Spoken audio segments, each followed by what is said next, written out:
আপোনালোকৰ জৰিয়তে সমগ্ৰ দেশবাসীক ৱৰ্ল্ড এনভাইৰনমেণ্ট ডেৰ শুভেচ্ছা জনাইছোঁ। এতিয়া প্ৰথমটো আমাৰ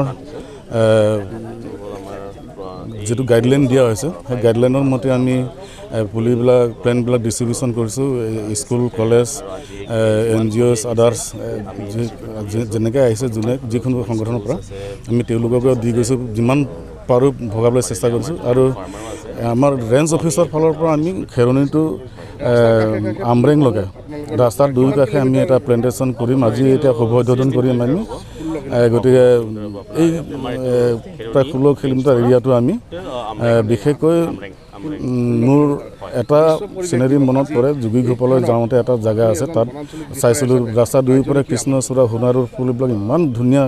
সেইটো দেখা পোৱাৰ পিছত মোৰ এটা অনুপ্ৰেৰণা হ'ল যে আমাৰ খেৰণিৰ পৰা যিমানবিলাক ৰাস্তা সেই ৰাস্তাবিলাকতো আমি তেনেকৈ ধৰণৰ সুন্দৰ কৰিম। সেইটো হিচাপে আমি সোণাৰু, আজাৰ আৰু নাহৰ আৰু কৃষ্ণচূড়া এই চাৰিটা স্পেচিছ আমি সলনি কৰি আমি আঠটো আমৰেং লগাই আমি কৰি থৈ যাম।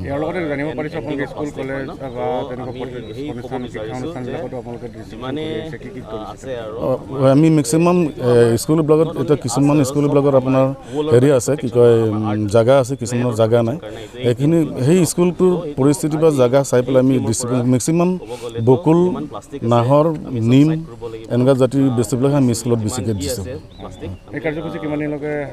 এইটো আমাৰ ডাইৰেকশ্যন হৈছে, আপোনাৰ বেনাৰতো দেখিছে, আজিৰ পৰা এক পেৰ মা কা নাম।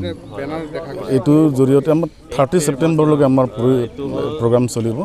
আজি যিহেতুকে ফাৰ্ষ্ট ফেজ, তাৰপিছত ছেকেণ্ড ফেজ হ'ব, তাৰপিছত থাৰ্ড ফেজ 30 ছেপ্টেম্বৰলৈকে আমাৰ এইটো এক পেৰ মা কা নাম যিটো প্ৰগ্ৰাম আছে সেই প্ৰগ্ৰামটো চলি থাকিব। এক পেৰ মা কি নাম তাৰমানে আমাৰ যিহেতুকে মা আমাৰ চবতকৈ আদৰৰ হয়, আৰু পৃথিৱীখনক মা বুলিয়ে আমি হেৰি সেৱা কৰি আহিছোঁ। বা মাৰ কোলাত যেনেকৈ আমি ডাঙৰ দীঘল হৈছোঁ, পৃথিৱীখনৰ কোলাতে আমি ডাঙৰ দীঘল হৈছোঁ। সেইকাৰণে এই পৃথিৱীখন আমাৰ মাৰ লগত তুলনা কৰি আমাৰ মাৰ নামত যদি আমি সকলোৱে এজোপা এজোপা গছ ৰুওঁ ছাকচেছ হয়। এতিয়া আমি ইণ্ডিয়াত প্ৰায় 130 কোটি মানুহ আছোঁ। প্ৰত্যেক বছৰে যদি 130 কোটি জোপা গছ হয়, তেতিয়াহ'লে গোটেই দেশখন মানে অক্সিজেনেৰে ভৰি পৰিব। প্লাছ এটা মানুহৰ যিখিনি অকালতে কিছুমান বেমাৰ আজাৰ হৈ আছে, সেই বেমাৰ আজাৰবিলাক নাইকিয়া হ'ব।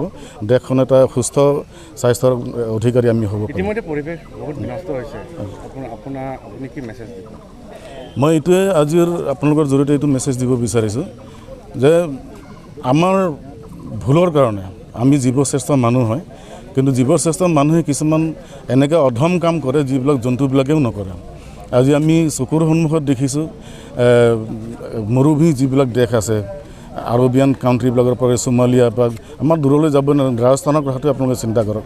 গছ নোহোৱাৰ কাৰণে তাৰ মানুহখিনি কিটো পৰিৱেশৰ সৃষ্টি হৈছে।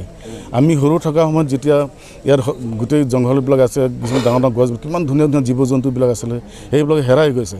সেইবিলাক হেৰাই গৈছে কিহৰ কাৰণে? আমি আজি ইণ্ডাষ্ট্ৰিয়েলিষ্ট হ'ব যাওঁতে, নতুন সভ্যতা হ'ব যুগলৈ যাওঁতে, হয় নিঃসন্দেহে ডেভেলপটো হ'বই লাগিব। ডেভেলপটো হ'ব যাওঁতে তাৰ মানে ডেভেলপমেণ্টৰ নামটো লৈ পেলাই এনক্ৰচমেণ্ট আৰু বন ধ্বংস জগতো সেইটো কোনোদিন ছাপোৰ্ট কৰিব নোৱাৰোঁ আমি। কাৰণ কিবা এটা ডেভেলপমেণ্ট নামত যদি আমি কিবা এটা কৰিছোঁ, তাৰ বিনিময়ত অন্য ঠাইত আমি তাতকৈ দুগুণ গছ পুলি যদি ৰুওঁ, তেতিয়াহ'লে আমাৰ এইটো পৰিৱেশটো কেতিয়াও নষ্ট নহ'ব। মই এইটো আপোনালোকৰ জৰিয়তে এইটো কাৰণে আহ্বান কৰিব বিচাৰিছোঁ, আপোনালোকে যিখিনি হৈ গ'ল আৰু যাতে নহয়, তাৰ পৰা আমি সাৱধান হ'বলগীয়া হ'ল। আৰু আগন্তুক আমাৰ জেনেৰেশ্যনটোৱে যাতে আমি কৰি যোৱা ভুলৰ পৰিণামটো তেওঁলোকে যাতে ভোগ কৰিবলগীয়া নহয়। গতিকে মই আজিৰ পৰা আহ্বান কৰিছোঁ, আপোনালোকে সজাগ হৈ যাওক, গছ লগাবলৈ চেষ্টা কৰক, গছ বচাবলৈ চেষ্টা কৰক।